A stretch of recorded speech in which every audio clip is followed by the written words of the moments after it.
HoYo attained punishment for a user that was spreading malicious misinformation against them, and Square Enix got exposed for deleting premium currency that players purchase after a set duration, which is absolutely disgusting and theoretically should be illegal. But it isn't. Now, if this is your first time here, consider subscribing to the channel, hitting the little bell notification. That way you remain up to date with every single thing that I post, and I post daily. Do not miss out. Just now, the person who spread rumors about HoYoverse was put on file and punished. Here is some background of the incident. Why are many news and leaks about Chinese gacha games unreliable? Because there are now a group of people on the Chinese internet who attack other game players to gain a sense of superiority and enjoy it. So essentially, the entire gacha community, right? Zenless versus Wuwa, Zenless versus Genshin, Love and Deep Space and AFK Journey versus all of HoYo and Kudo. It's not just China. They have fabricated a lot of rumors to attack Girls Frontline, Azure Lane, Wuthering Waves, etc. This also happens globally. The gathering place of this group of people was Blue Archive Chinese server before, and it is now the Snowbreak Chinese server. An example is that on April 1st, Blue Archive announced a collaboration with Mahjong Soul. I actually remember covering this.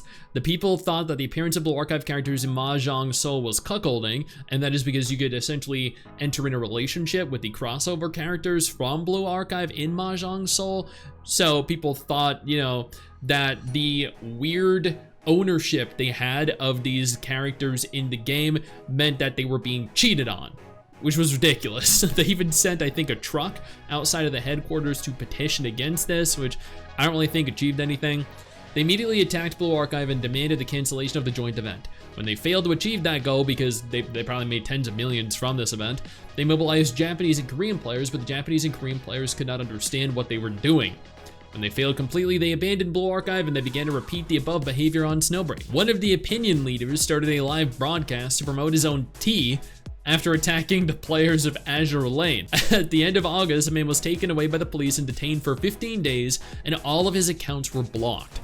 So, they tried to make up for it by claiming that he was detained by the police for his protection rather than his punishment, and spread this claim to cover up their failure again. Could you imagine this dude like being one of the opinion leaders of this entire movement, starting a live stream and being like, hey guys, so we don't like the thing that Arknights is doing right now, right? Buy my tea.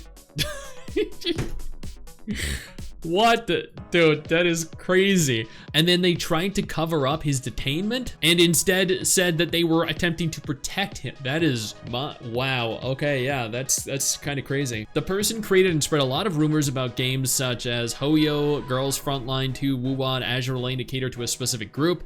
After getting enough attention, he started a live broadcast to sell tea leaves for profit. I mean, you know, we all gotta make our way in life somehow. This phenomenon has been emerging since last year and has intensified this year, so it's only getting worse. For this reason, the government introduced relevant laws in September to curb this phenomenon, and this person was punished as a typical case. Can you imagine a country having to implement a law to stop people from spreading malicious misinformation and slandering a video game company? Like, good on them. Good on them for taking a stand. But at the same time, I don't know, I think that might be a little bit extreme as well. But like, let's be honest, if you're gonna slander a company, if you're going to spread misinformation, if you're doing all of this to be malicious and you're rallying potentially thousands, tens of thousands, hundreds of thousands of people, since that is what they claimed were the numbers on videos, all in an active effort to attempt to destroy something, to destroy someone, then you have to deal with the reality and the repercussions of your actions, especially when it's all a lie.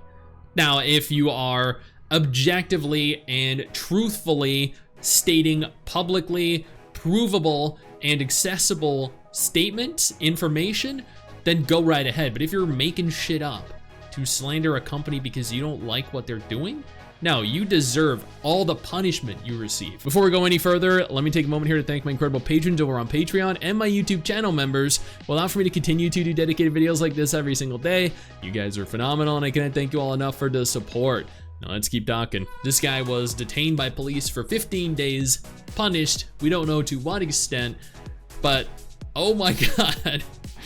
The gacha scene is going crazy. Talking about the gacha scene going crazy, Square Enix helping themselves. Premium currency, Final Fantasy XIV Krista, seems to have a date where it gets bad, so they gracefully delete it from your account. Yeah, there is actually a premium currency in Square Enix games where if after a certain amount of time you do not consume, when you do not use that currency in question, it just expires. They've set an expiration timer on your money. Imagine if you went to work and they paid you $300 for a day.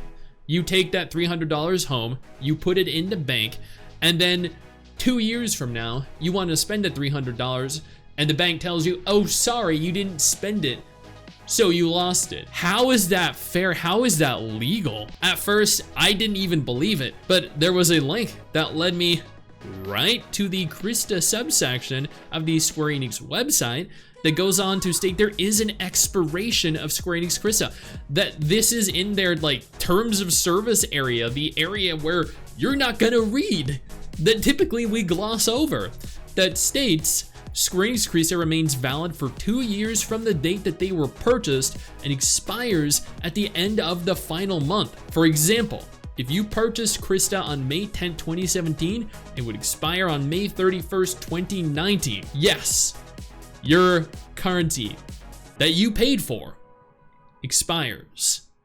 That is the most shady, disgusting practice I have ever seen. I take breaks from gacha games all the time.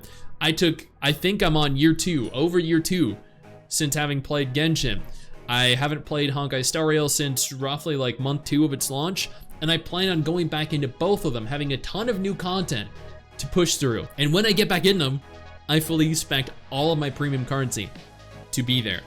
I spent several $1,000s on Genshin. If that wasn't there when I returned, I would be fucking livid. I would like this should theoretically be a cause to take them to court, but it isn't because they have it in their terms of service. You just don't know about it. Dude, if Square Enix wasn't already bad enough when it came to gacha games, this should just be proof how despicable they really are. I would not support this. I would not support any gacha game that they push out after having seen how disgusting, how abhorrent they are and how they treat their players, especially since typically you're not even gonna see this. Hey you, where do you think you're going? Don't you close out of this tab. I didn't give you permission to do that. Sit your ass back down. Click one of the 2 videos that are gonna be on screen in just a moment and keep watching my content. Keep enjoying my content.